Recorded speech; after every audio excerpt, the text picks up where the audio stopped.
Skull Nation, stop right NOWUS. Bank Stadium just erupted with breaking news, and one fact is already on the table: 8 false starts. A superstar receiver lost his composure in the middle of a live play. Injury upgrades are flooding in from the training facility.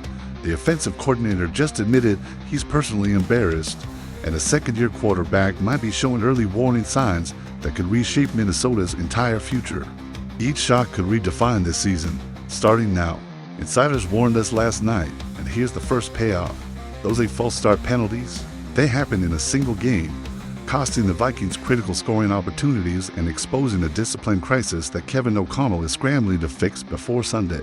If you bleed purple and gold more than you hate the Packers, hit like and subscribe right now. Let's prove Viking Nation is the loudest fan base in football.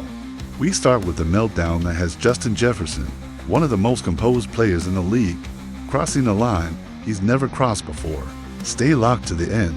There's a double cliffhanger involving a division rival you won't see coming. Midnight in Minneapolis. The footage loops. A receiver storms onto the field during a live play, screaming, waving his arms, completely consumed by frustration.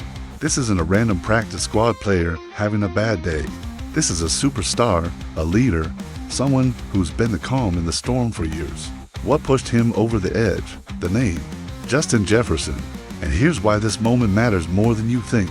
Sunday against Baltimore, Jefferson had one of the worst games of his career. 4 catches, 37 yards, 12 targets. Those numbers don't tell the full story, but they hint at something deeper. He dropped a perfect pass in the end zone. He stumbled on a route that could have been a massive gain. And then, after Marlon Humphrey intercepted a pass, Jefferson sprinted onto the field during the play and let his emotions explode. Kevin O'Connell addressed it on Monday, calling it a rare moment where Jefferson lost his composure. The coach downplayed it, saying JJ is competitive, saying frustration with officiating boiled over, saying it's not a concern. But is that the full picture? Let's zoom out. Jefferson is on pace for his 6th straight 1,000-yard season to start a career, which is elite. But dig deeper into the numbers, and you see a trend. Through 9 games this year, his production is down compared to the same stretch in 2021, 2022, 2023, and 2024. He was actually more explosive as a rookie in 2020 than he is right now. Now, context matters. He's played for games with JJ McCarthy, a first-year starter learning on the fly, and 5 games with Carson Wentz, a veteran who signed in August and was nursing a serious shoulder injury in 3 of his starts. That's not an excuse. That's reality. Jefferson is performing at a high level with inconsistent quarterback play, which makes his production even more impressive. But here's the wrinkle insiders are buzzing about. Is Jefferson's frustration about the offense, the play calling, the targets, or something bigger? After the game, Jefferson said he felt fine physically. The ball just didn't come his way. He called it part of football, part of life. That's the answer of a professional. But body language tells a different story. The tantrum on the field, the visible anger, the lack of effort on one play after he stumbled, these are not Jefferson trademarks. This is a man who's been the model of consistency and focus since he entered the league. So what changed? Kevin O'Connell isn't worried. He praised Jefferson's leadership and said no one will fight harder to turn things around. Jefferson himself said they need to get back to work, fix what needs fixing, and make Sundays easy again. That's the right mentality. But the question remains, are we overreacting? Or is this a glimpse of a deeper issue? If Jefferson hadn't stumbled on that route, his stat line would have been much better, and his frustration wouldn't be a storyline. Timing matters, perception matters, and right now, the perception is that Jefferson is pressing, which is dangerous for a team trying to stay alive in the NFC North playoff race. Here's what I need to know. Do you think Jefferson's frustration is justified, or is he letting the moment get too big? Drop your take in the comments. And if you believe JJ bounces back against Chicago and goes OFF for 100+ yards, smash the LIKE button and let Packers fans KNOW who runs the North. But hold on, because the frustration on offense is only part of the story. The defense just got rocked by injury news that could swing the entire season. Stay locked. Injury report drops. Names appear. Some walk away unscathed, others face weeks on the sideline. And one player's status could determine whether Minnesota's defense collapses or stays elite. The most critical name on that list, Jonathan Greenard. And here's why his shoulder injury sent shockwaves through the facility. Sunday, third quarter, Greenard chases Lamar Jackson on a scramble. He dives at Jackson's legs, trying to make the tackle, and immediately grabs his shoulder. Trainers rush over. He walks to the medical tent, then back to the locker room. He's ruled out for the rest of the game. The fear, a season-ending injury to the Vikings' best defensive player. But Monday brought relief. Kevin O'Connell delivered good news. Greenard avoided a major injury. He's sore, but he has a chance to practice this week and potentially suit up against Chicago. That's massive. Greenard isn't just a rotational pass rusher. He's the engine of Minnesota's defensive line. Let's break down his impact. Through 9 games, Greenard has only the sacks, but that stat is misleading. He leads the Vikings in pressures with 36, quarterback hits with 9, and tackles for loss with 10. He plays a ton of snaps, and he's consistently excellent against both the pass and the run. Last season, his first with Minnesota, after signing a 4-year deal in free agency, he posted 12 sacks and 18 tackles for loss, earning a Pro Bowl nod. He's the guy opposing offensive coordinators have to account for on every play. Losing him, even for a week, would be a devastating blow to a defense that's already dealing with inconsistency. If Greenard can't play Sunday, Dallas Turner steps into the starting role alongside Andrew Van Ginkel at edge rusher. Turner has flash potential, but he's not Greenard. The pressure rate drops, the ability to set the edge in the run game drops, and suddenly Caleb Williams and the Bears offense, which struggled against Minnesota in Week 1 thanks to 7 pressures from Greenard, gets a much easier path to success. The Vikings need Greenard on the field, period. But Greenard isn't the only injury storyline. Safety Theo Jackson cleared concussion protocol Monday and will return to practice this week. That's good news for defensive flexibility. Tight end Josh Oliver, who's been out with a foot injury for the last 2 weeks, is expected back at practice and could play Sunday. That's huge for the run game. Oliver is one of the best blocking tight ends in the league, and when he's on the field, the Vikings' rushing attack becomes significantly more effective. His return gives offensive coordinator Wes Phillips more options to establish the ground game and take pressure off McCarthy. And then there's center Ryan Kelly. Kelly has missed 5 straight games, 6 total, due to concussions. He's been progressing through the protocol, and O'Connell hinted that his practice window could open soon. That's a massive step toward his return. Kelly is an excellent center, and his presence stabilizes the offensive line and helps the young quarterback with pre-snap adjustments and protection calls. Right now, Blake Brandel is filling in at center and playing well, but Kelly's return would be a significant upgrade. The problem, the Vikings still haven't had a single snap this season, with all 5 starting offensive linemen healthy at the same time. That's a big issue for continuity and chemistry. So here's the situation. Greenard's status is day to day. Jackson is back, Oliver is close, and Kelly is on the horizon. That's a lot of moving pieces heading into a crucial division game. The Vikings are 7-2, but they're dealing with injuries at critical positions, and depth will be tested. If Greenard can't go, the defense takes a hit. If Oliver can't block, the run game struggles.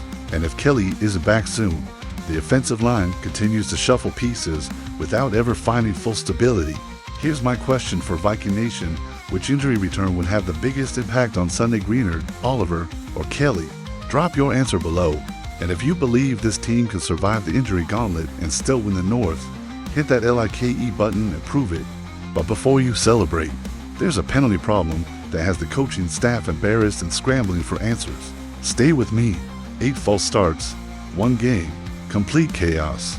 The offensive coordinator stands at the podium and says he's personally embarrassed. The head coach is searching for answers, and the Vikings offense, which should be explosive, is shooting itself in the foot before the ball is even snapped. This isn't a minor problem. This is a crisis. Let's walk through what happened Sunday against Baltimore. 8 false start penalties. 5 of them came on first down, putting Minnesota in immediate disadvantage. 1 happened on 4th down, 2 on 3rd down. In 6 of those 8 situations, the Vikings failed to convert for a first down or score a touchdown on the plays following the penalty. That's not bad luck, that's losing football. Wes Phillips, the offensive coordinator, opened his Tuesday press conference by addressing the disaster head-on. He said he wanted to tackle it right away because it's something the Vikings can't allow. Losing the turnover battle and committing pre-snap penalties, he said, is not winning football. He said he's personally embarrassed, and he said the team has a plan moving forward to ensure it never happens again. Well, let's dig into the damage. First penalty, Blake Brandel on Minnesota's third offensive drive. Instead of 3rd and 8, the Vikings faced 3rd and 13.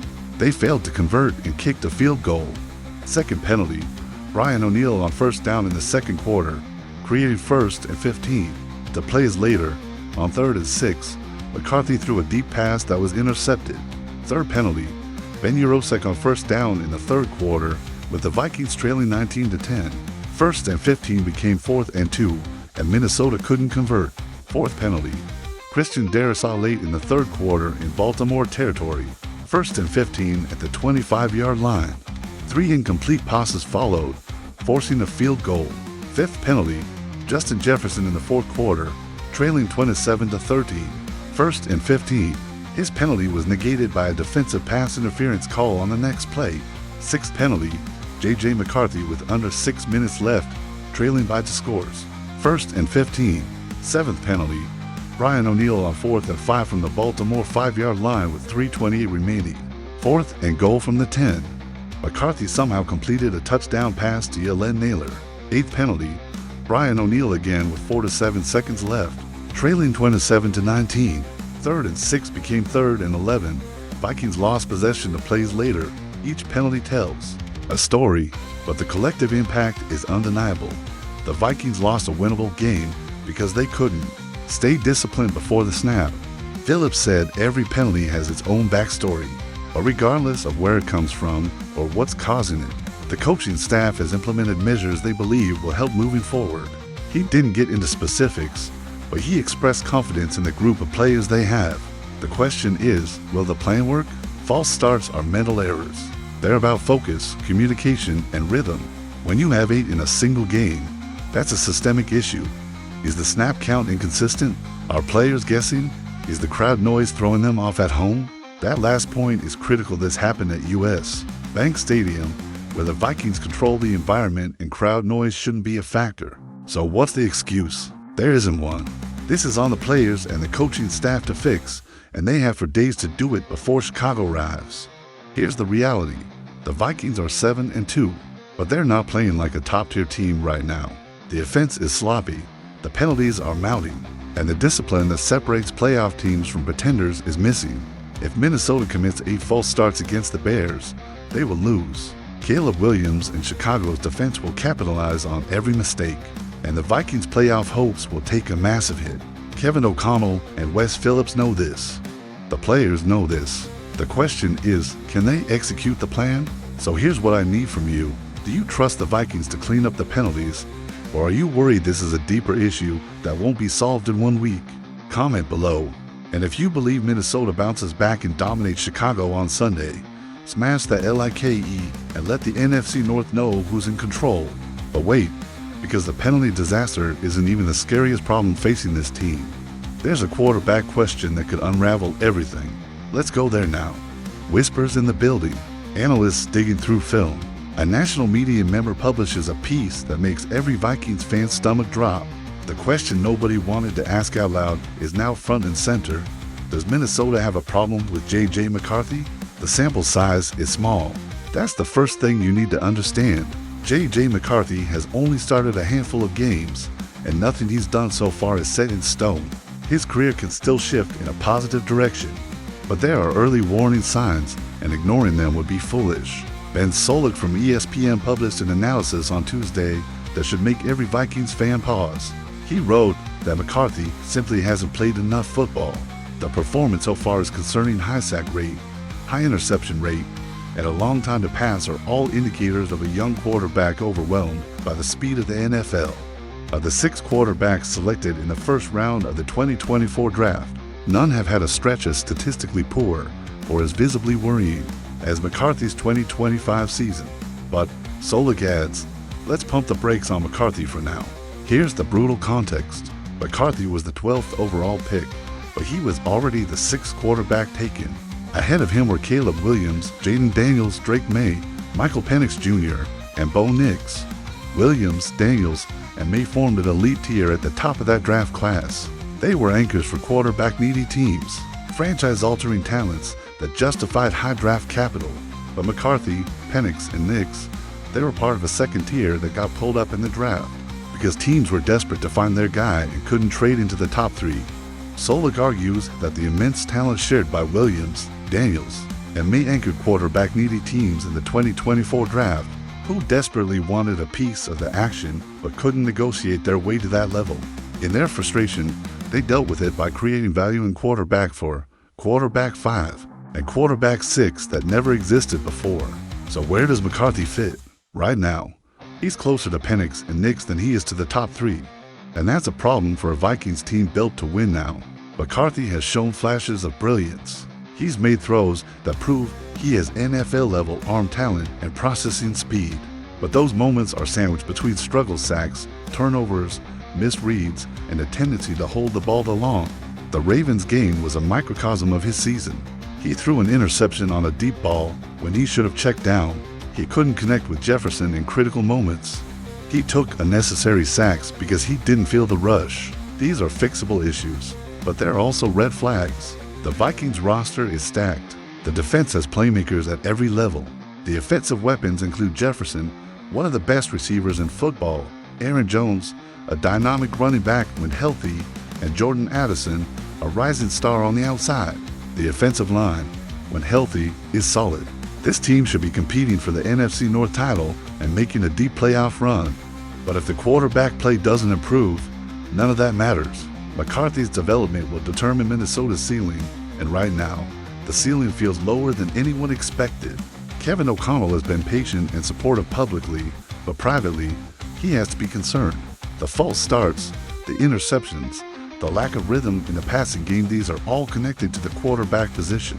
McCarthy needs time to develop, but the Vikings might not have time to give him. They're in win-now mode with this roster, and every loss chips away at their playoff margin. Here's the terrifying reality. Chicago has Caleb Williams, a rookie who's already playing at a higher level than McCarthy. If Williams outplays McCarthy head-to-head on Sunday in a crucial division game, the narrative shifts dramatically. The questions get louder, the doubts get stronger, and the pressure on McCarthy becomes suffocating. So here's the big question Viking Nation has to answer. Do you still believe in JJ McCarthy? Or are you starting to worry that the Vikings miss on their franchise quarterback? Drop your honest take below. And if you think McCarthy silences the doubters on Sunday with a big performance against Chicago, hit that LIKE button and let the world KNOW. But before you make up your mind, let me tie all 5 stories together and show you what happens next. This is where it gets real. 5 stories, 1 storm. Justin Jefferson loses his composure in a moment that reveals deeper frustration with the offense.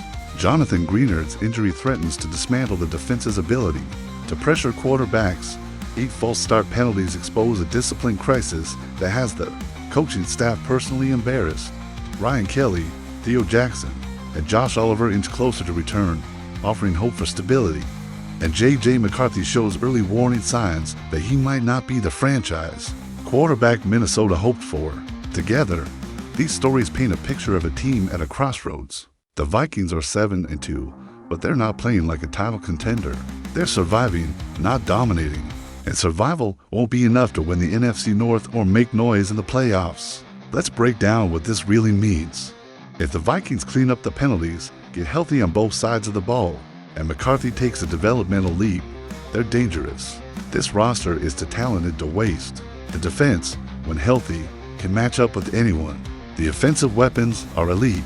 The coaching staff knows how to scheme.